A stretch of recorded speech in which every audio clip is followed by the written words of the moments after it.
다니엘 10장입니다. 다니엘 10장 4절부터 9절. 다니엘 10장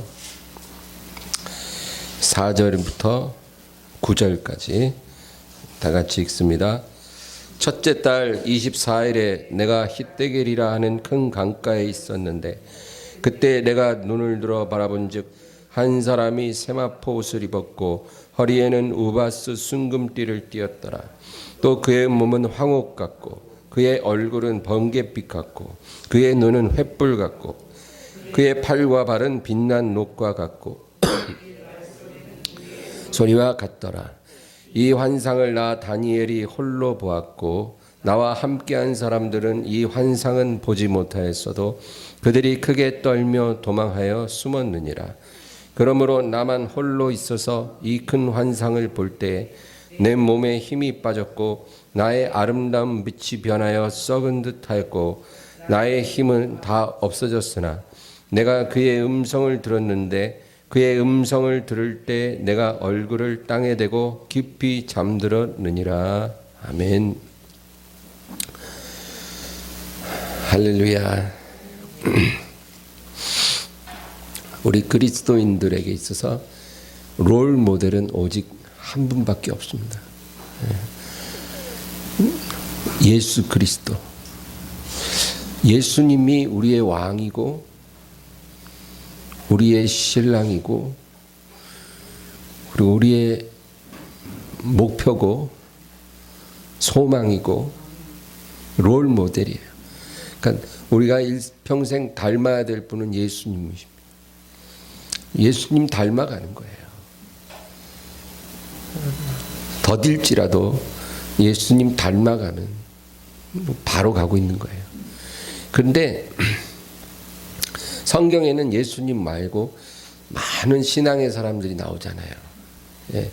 저는 그 모든 신앙의 사람들이 이제 캐릭터라고 보는데, 제가 개인적으로 그 많은 캐릭터 중에서 제일 마음에 드는 캐릭터는 다니엘입니다. 제가 다니엘을 제일 좋아해요. 예. 다니엘하고 저하고 닮은 건 거의 없더라고요. 그래도 좋아요. 근데 이 다니엘은요, 이 세상에 속하였으나 이 세상에 속하지 않은 삶을 살았던 사람이에요. 그래서 멋있어요. 그냥 저 어디 외딴 빈들에서 살면서 백성들한테 막 이렇게 세례주고 이런 위대한 선지자도 있지만 다니엘은 그런 삶이 아니라 세상 속에 살면서 세상에 동화되지 않고 세상에 속하지 않았던 그런 삶을 살았다. 그래서 정말 우리 그리스도인들이 닮아야 될 사람이 아닐까. 이 다니엘은요, 자신에게 다가온 운명의 손길을 거부하지 않았다는 거예요. 제가 그게 참 멋있더라고요. 운명의 손길이 있어요. 그것이 행복이 됐든 불행이 됐든 우리에게 불가항력적으로 다가오는 운명, 이것을 우리가 거부할 수도 있는데 그 거부하면 어떻게 돼요? 뭐 우울증 걸리죠. 대인기피증 들어오죠. 공황장애 오죠. 그리고 유폐 생활하죠. 그렇죠? 방에서 안 나오는 애들 많잖아요. 그리고 산에 들어가서 자연인으로 살기도 하고. 운명을 거부하고 살려면 그렇게 살 수 있어요. 그러나 다니엘은 그렇지 않았다. 그거를 다 받아들였다. 예. 다니엘 원래 유대 귀족이에요. 귀족 집안의 자제인데 젊을 때 바벨론 포로로 끌려갔어요. 유대가 바벨론의 포로로 3차에 걸쳐서 이제 끌려갔는데 제 1차 포로 때 다니엘이 속해 있었어요. 1차 포로 때는 왕족, 귀족, 아주 사회적 엘리트들만 데려갔거든요. 그때 다니엘이 금수저 물고 태어났는데 아빠 찬스 엄마 찬스 하나도 못 살리고 쇠사슬에 매여서 포로로 먼 나라에 끌려갔다라는 거죠. 그런데 거기서 어떤 일이 있었냐면 느부갓네살 왕을 가까이서 모실 그 아름다운 청년들을 모집하고 있었다는 거예요. 왕을 옆에서 보좌 할 아름다운 청년들을 이제 모집하고 있는데 그 청년 그룹에 다니엘이 차출된 거예요. 지원한 게 아니라 차출됐죠. 에스더는 왕후 후보에 지원을 했지만 다니엘은 그냥 차출된 거예요. 차출됐어요. 누가 그거 좋아하겠어요? 왕 옆에서 내시처럼 항상 보좌하고 왕의 기쁨이 된 기쁨조거든요, 사실. 그런 운명을 받아들인 거예요. 그런데 차출되고 나서 3년 동안 트레이닝을 하는데 그 3년 동안 먹는 음식들이 율법적이지 않은 거예요. 그러면 보통 고지식한 사람들이면 저는 하나님을 섬기는 사람이기 때문에 저는 그만두겠습니다. 죄송합니다. 그리고 고향 자기 집으로 돌아갈 수도 있었어요. 그렇잖아요. 신앙을 지키기 위해서. 근데 다니엘은 그러지 않고 지혜를 발휘해서 율법을 범하지 않고도 3년 동안 그 트레이닝을 잘 마쳤다 그 말이죠. 하나님 자녀에게 이런 지혜가 필요한 거예요. 뭐 연예인 지망하는 자녀들 있잖아요. 그 연예인이라는 길은 어렵죠. 그리고 영적으로도 굉장히 위험해요. 그렇다고 해서 연예인 안 하는 게 아니라 연예인의 길을 가지만, 연기자의 길을 가지만 하나님을 온전히 섬길 수 있는 길이 있다 그 말이죠. 그래서 그게 더 어려운 거예요, 사실. 그렇죠? 예. 근데 다니엘이 그런 삶을 살았다. 운명을 받아들이면서도 그 운명에 휩쓸리지 않고 그 운명을 받아들인 후에 그것을 통해서 하나님의 뜻을 이루고 하나님의 기쁨을 드린 그런 삶을 살았다. 그가 총리가 되었어요. 바벨론의 총리가 되었는데 왕이 총리를 셋을 세웠어요. 워낙 나라가 크니까. 그 제국이라 그래, 제국. 그 당시 바벨론이 페르시아에게 멸망을 당했는데 그 바벨론 시대에서도 다니엘은 고위 관료였어요. 장관에 해당하는 고위 관료였는데 바벨론이 멸망하고 페르시아가 그 자리를 차지한 후에도 그는 더 올라갔어요. 그래서 제국을 다스리는 3명의 총리 중에 하나가 됐다는 거예요. 근데 그 셋 중에서도 가장 왕에게 신임을 받았다라는 거예요. 그러니까 다니엘은 유능하기도 했지만 왕 앞에 충성스러웠어요. 왕이 볼 때 총리 중에 제일 마음에 드는 거예요. 충성돼. 그런데 더 중요한 거는 그는 굉장히 청렴했다. 그래서 워낙 다니엘을 왕이 신임하니까 나머지 두 총리와 그 무리들이 이 다니엘을 실각시키기 위해서 엄청 뒤졌어요. 샅샅이 뒤져요. 샅샅이. 그런데 아무것도 나오는 게 없어. 요만한 꼬투리만 있어도 그거 확 잡아채갖고 그거를 확대하고 왜곡하고 과장해갖고 막 가짜 뉴스 퍼뜨리고 막 비난을 해서 막 수사를 받게 해갖고 죄도 없는데 막 죄를 막 뒤집어 씌워서 그 총리직을 박탈시켜 버릴 수 있잖아요. 요만한 거 하나만 있어도. 그런데 그게 없었다는 거예요. 그러니까 굉장히 유능하고 왕에게 충성스럽지만 손톱만큼의 허물도 찾을 수가 없었던 그런 사람이었다. 그러니까 너무너무 멋있는 거예요, 다니엘이.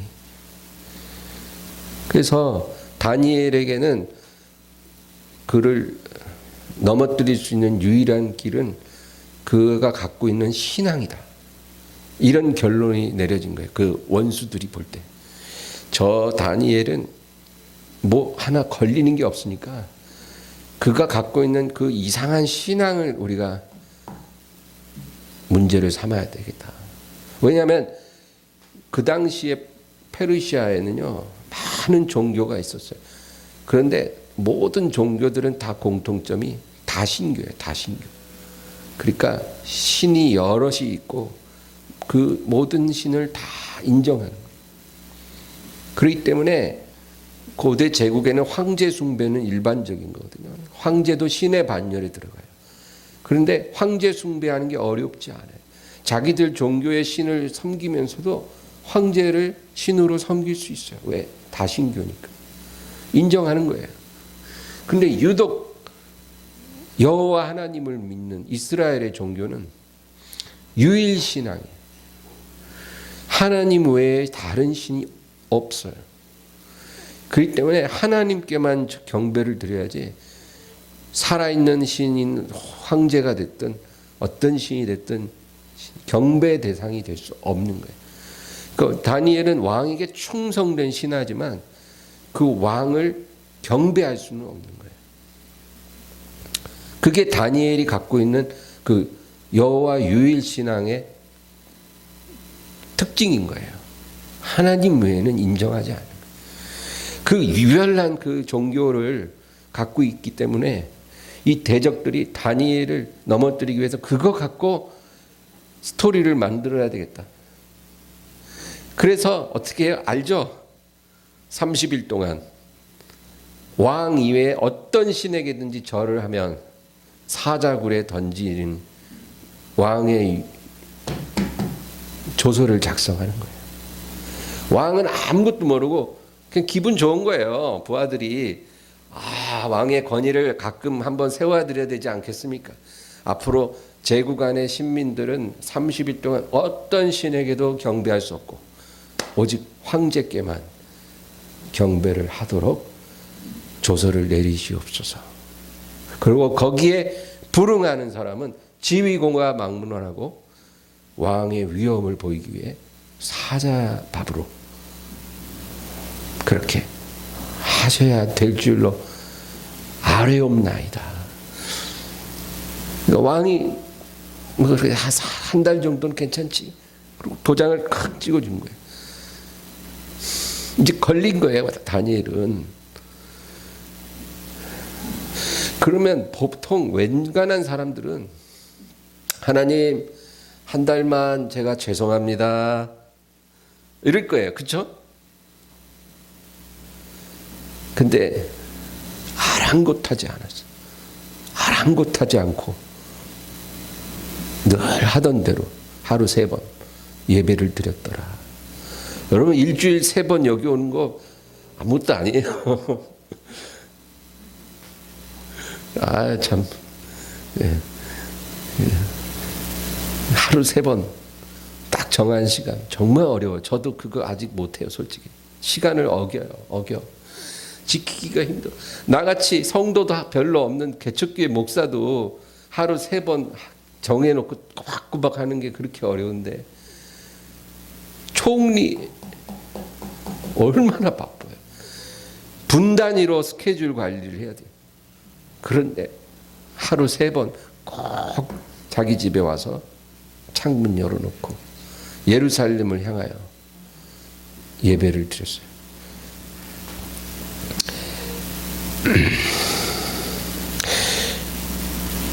다니엘은 그가 총리로서 굉장히 인정을 받았지만 하나님 섬기는 것이 최우선이었다. 그거예요. 이게 멋있는 거예요. 요즘 여러분 정치인들 보세요. 대통령 후보자인 어떤 기독교 장로, 총선 후에 나간 어떤 기독교 안수집사, 전도사, 이런 사람들 선거철에 다 조계사, 봉은사 가갖고 다 이거 해요. 장로도 봉은사 가서, 안수집사도 조계사 가서. 왜? 정치인은 특정 종교에 편향되어서는 아니 되느니라 라는 내가복음에 나오는 말씀을 근거로 그렇게 한다는 거예요. 인본주의적인 관점에서 보면 합리적이고 맞는 말이에요. 정치인이니까 모든 종교인, 모든 국민을 통합해야 되는 지도자이기 때문에 뭐 절에 가서 불교 국민들을 마음을 얻기 위해 다 그렇게 해요. 다 안 하는 사람이 없어요. 전도사라는 사람도 황아무개라는 그 사람은 전도사래요. 전도사. 장관도 하고 총리도 했지만 전도사예요. 신학교 나온. 그런데도 가서. 여러분, 하나님이 그거 어떻게 보실 것 같으세요? 다니엘과 비교해 보세요. 다니엘과. 총리가 왕의 어인이 찍혔음에도 아랑곳하지 않고 사자밥이 될 것 당연히 알면서 하나님을 예배한 다니엘과 그 국민의 알량한 표를 좀 얻겠다고 가서 이거 하는 그 기독교 정치인들하고 얼마나 다릅니까?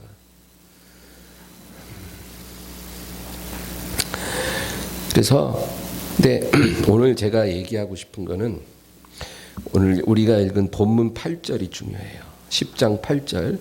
8절만 다 같이 읽습니다. 그러므로 나만 홀로 있어서 이 큰 환상을 볼 때 내 몸에 힘이 빠졌고 나의 아름다운 빛이 변하여 썩은 듯하였고 나의 힘이 다 없어졌으나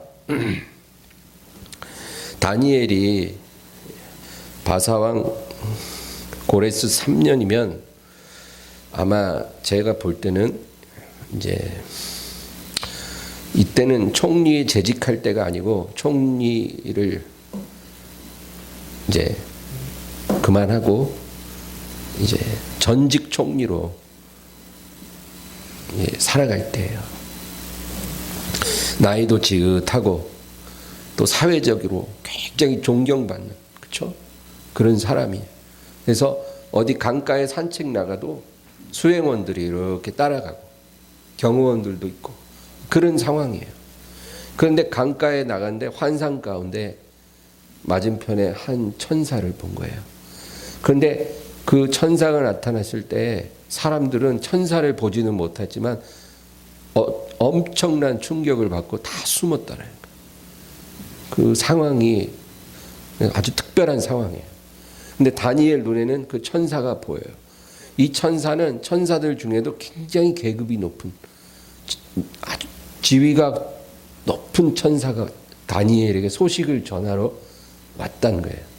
근데 그 천사의 모습이 얼마나 위험스러운지 하얀 세마포를 딱 입고 이 허리에는 우바스 정금 띠를 띄었다는 거예요. 황금빛 띠를 착 띄고 온 몸이 황옥 같다. 황옥. 빛이 확 나요. 그리고 얼굴은 번갯빛 같고 눈은 횃불 같은 그런 천사가 앞에 딱 나타나서 다니엘을 쳐다보고 있는 거예요. 엄청 두려운 상황이죠. 그렇죠? 그러니까 다니엘이 그걸 보는데 어떤 상황이 일어났냐면 몸에 힘이 쫙 빠지면서 나의 아름다운 빛이 변하여 썩은 듯하였고 나의 힘이 다 없어졌도다. 그러니까 굉장히 아름다운 비단 옷을 입고 있었을 텐데 그 다니엘의 그 아름다운 모습이 썩은 누더기처럼 썩은 옷처럼 변해버린 거예요.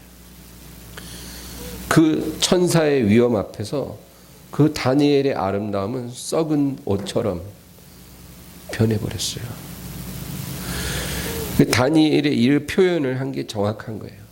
그래서 오늘 이 본문을 통해서 우리가 하나님의 영광 앞에 우리가 서게 될 때는 정말 우리의 아름다움은 다 썩은 옷처럼 그렇게 되어버린다라는 사실이에요. 존귀한 천사가 나타났을 때도 하나님이 보낸 천사 앞에서도 이 다니엘 같은 위대한 선지자가 그 앞에 힘이 쫙 빠지면서 내 아름다움이 썩은 듯했다 이렇게 표현을 해요. 그런데 우리가 만약에 주님 앞에 서게 되거나, 그렇죠? 하나님 아버지 보좌 앞에 우리가 나가게 된다 생각해 보세요. 여러분 뭐 그냥 황홀해, 너무 찬란해, 너무 아름다워, 이리 와봐, 이리 와봐, 우리 사진 찍자, 이런 상황이 아니라는 거예요. 다니엘 같은 사람도 천사 앞에서 썩은 존재가 됐는데 우리 같은 사람이 주님 앞에 서면 그냥 시체처럼 변하는 거예요.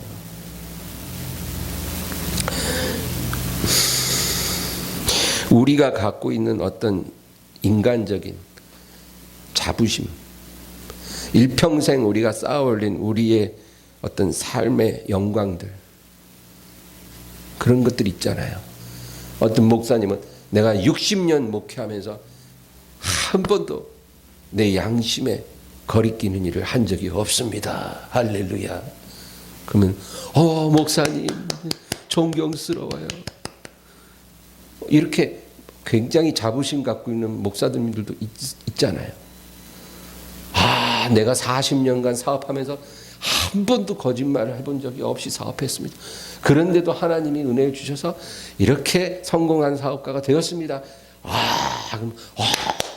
이런 우리가 쌓아 올린 우리 인생의 자부심, 나의 의로움, 그런 세상의 평가들, 이런 모든 것들이 그게 어떤 것일지라도 우리 하나님 앞에 딱 서게 되면 썩은 누더기처럼 그렇게 변하는 거예요. 그거 알아야 돼요. 그래서 여러분 그거 자랑하면 안 돼요. 그거 우리가 그 대단한 것인 것처럼 붙잡고 사는 그런 인생이 되어서는 안 돼요. 하나님 앞에 서면 다니엘처럼 힘이 쫙 빠지고 아름다움이 썩은 것처럼 변했다는 사실을 알아야 합니다. 여러분 가룟 유다 있죠. 이 가룟 유다가 베드로만큼이나 흥미로운 캐릭터예요. 12제자인데 그 12제자 중에 가룟 유다는 회계를 맡았잖아요. 그렇죠? 그러면 내가 볼 때 뭐 주님이 네가 해라 이러진 않았을 것 같아요. 12명이 모여서 야 누가 할래? 뭐 이러다가 그래 유다 네가 제일 가방끈이 길고 우리 가운데 제일 샤프하니까 네가 해라. 아마 그랬을 거예요. 그러니까 가룟 유다는 제자들 중에서도 굉장히 지혜롭고 유능하고 그리고 굉장히 정직하고 그리고 정의롭게 사람들이 생각하는 그런 사람이었다라는 거예요. 그 회계 아무한테는 안 맡기잖아요. 그러니까 제자들이 그에게 맡겼다는 것은 그가 굉장히 신망을 받는 그런 사람이었다 그 말이에요. 그런 그가 그렇죠? 그가 예수님 따라다닐 때 예수님에게 향유를 부어드린 그 여자를 보고 야단을 치고 호통을 쳤어요. 이 여자가 미쳤나? 이 값비싼 이 향유를 돌았나? 왜 이걸 이렇게 다 허비해 버리나? 이거 팔면 300데나리온은 받는 건데 300데나리온은 어마어마한 돈이에요. 그 당시 노동자 하루 품삯이 1데나리온이거든요. 그러면 지금으로 따지면 하루 품삯 10만 원으로 치면 300데나리온은 얼마예요? 3천만 원이잖아요.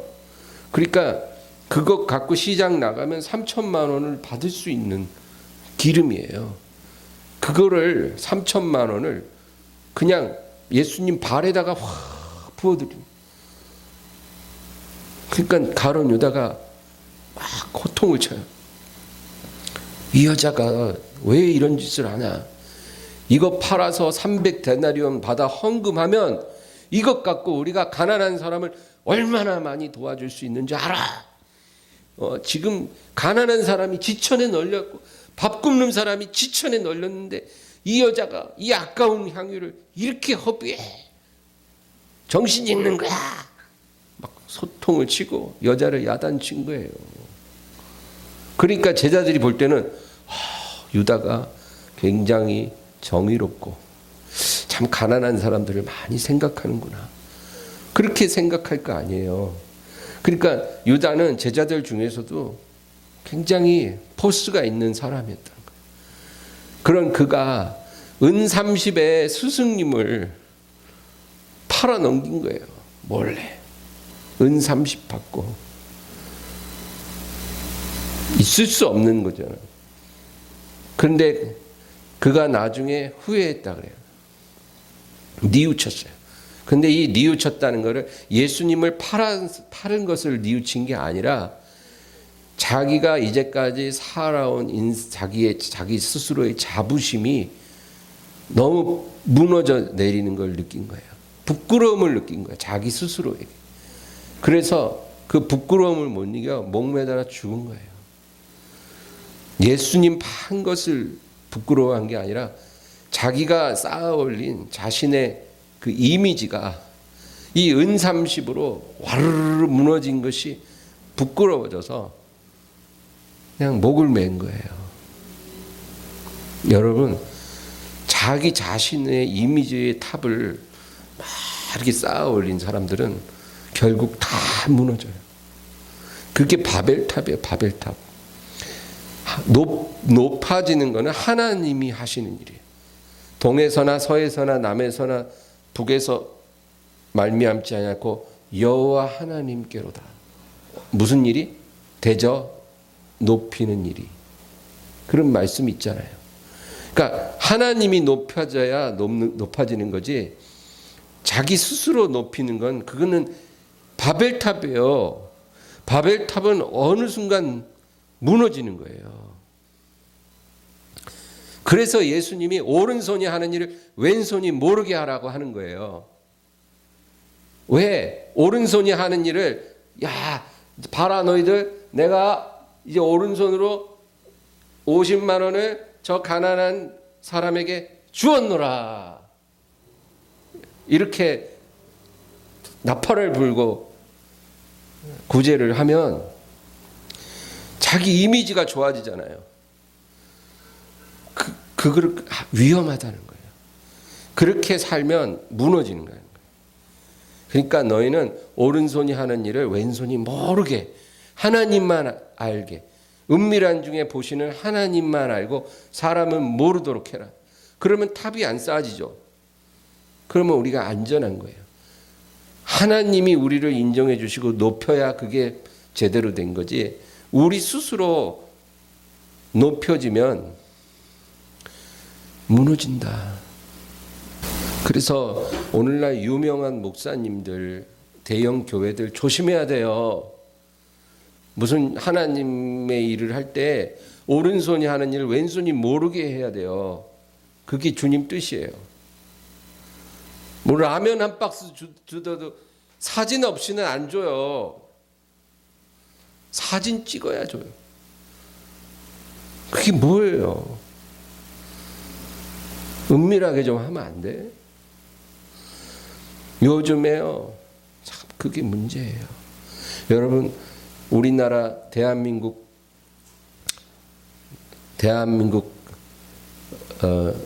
건국 이래 자기 스스로 자기 목숨을 끊은 대통령 하나 있죠. 암살당한 대통령 말고 자기 스스로 목숨을 끊은 대통령이 있어요.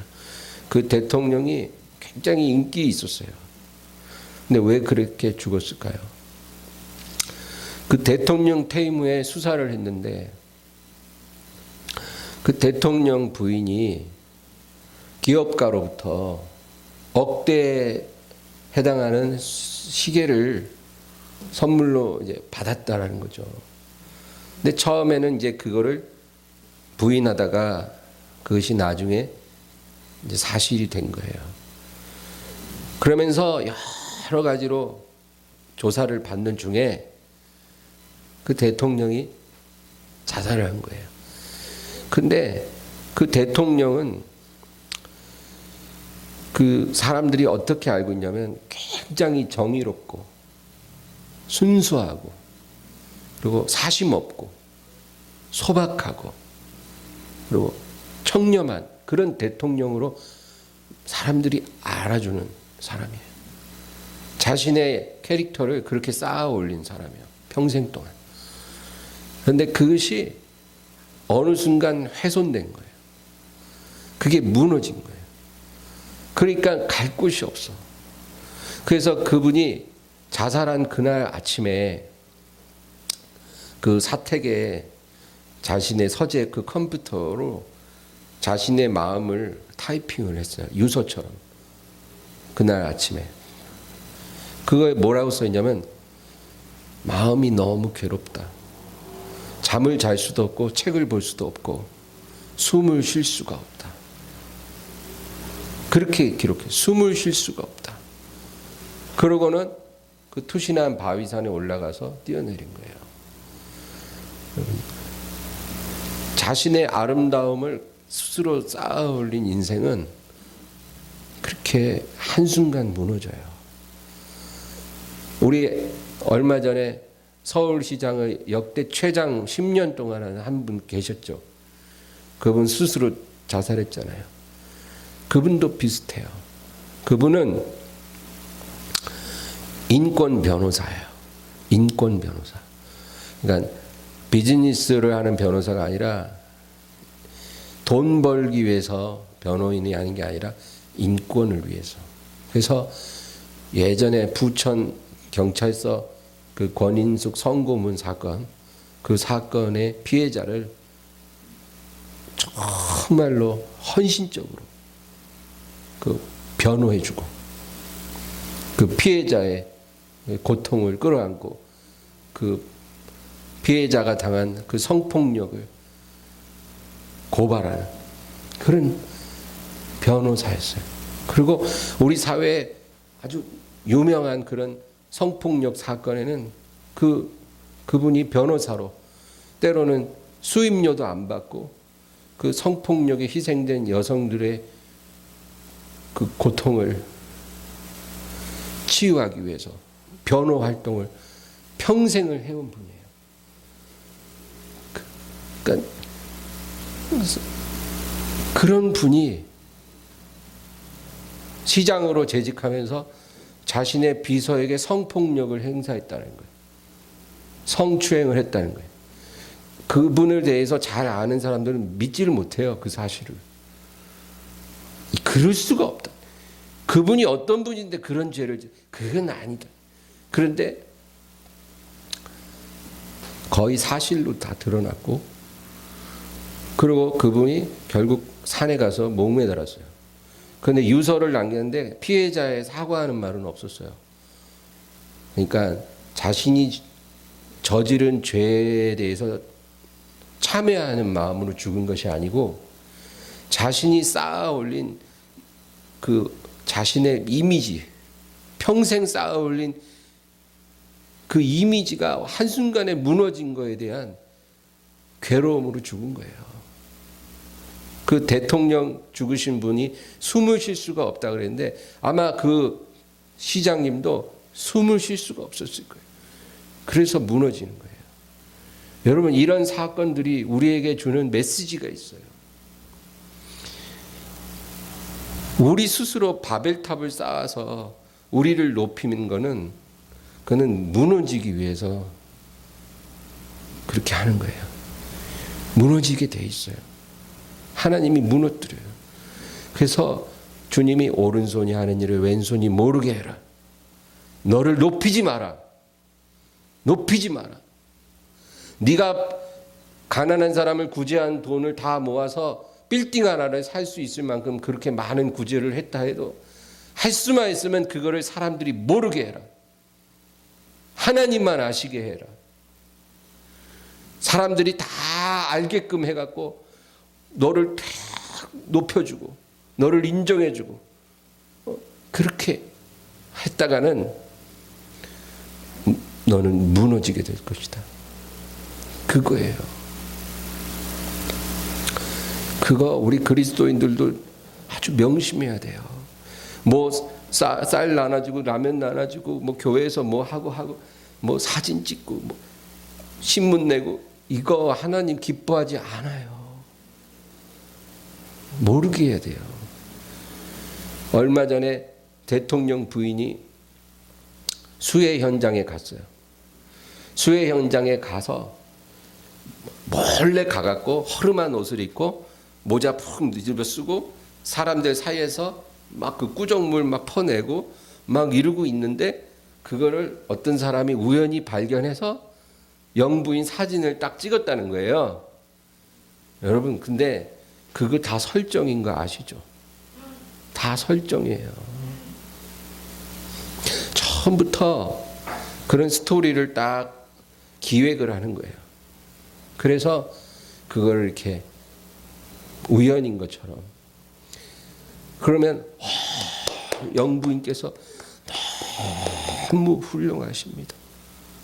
그런데 청와대에 그것만 전문으로 하는 비서관이 있대요. 그걸 너무 잘해. 예.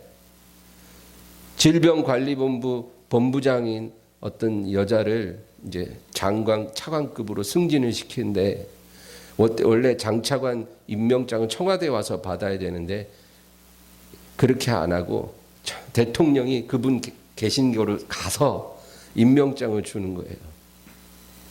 왜? 업무를 방해하지 않겠다는 거죠. 근데 그런 것도 사람들이 너무 훌륭하십니다. 근데 그것도 다 그 비서관이 기획을 하는 거예요. 대통령의 이미지를 높이 영부인의 이미지를 그것만 전문으로 기획을 해요. 그러다가 그 사람이 이 짓 더 이상 못 해먹겠다고 사표 내고 나갔는데 얼마 뒤에 또 불러들여. 그만한 놈 없다. 또 다시 수석 비서관으로 오라 해서 그 사람을 신임하는 거예요. 그러니까 뭐예요? 대통령이 그거 굉장히 중요하게 생각한다는 거예요. 자기 이미지 높이는 거.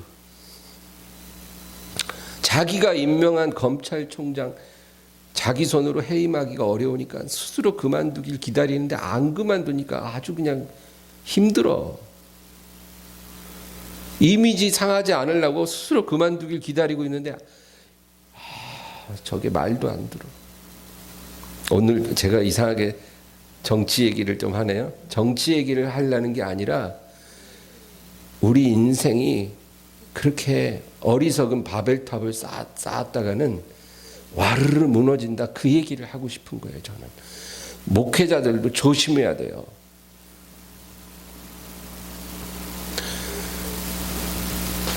그래서 우리가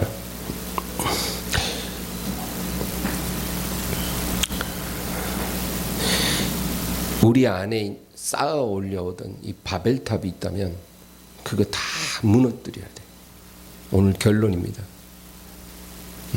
나 김태곤 목사의 이미지를 사람들에게 멋있게 보이기 위해서 애써왔던 것들, 노력해왔던 것들, 그런 거 다 버려야 돼.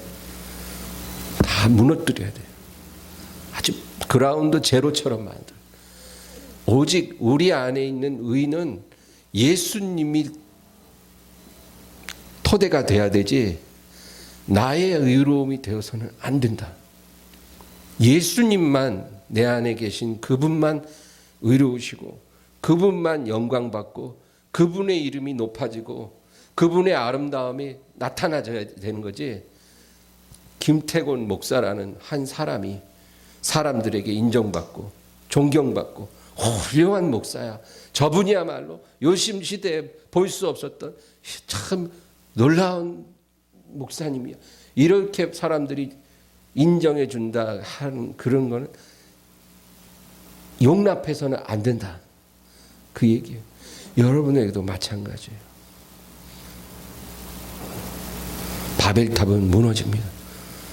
그리고 우리가 그거 안 무너뜨렸다가는 주님 앞에 갔을 때 우리의 인생의 아름다움이 다 썩은 누더기처럼 변하는 것을 보게 될 거예요. 그리고 부끄러움을 느낄 거예요. 내가 잘못 살았구나.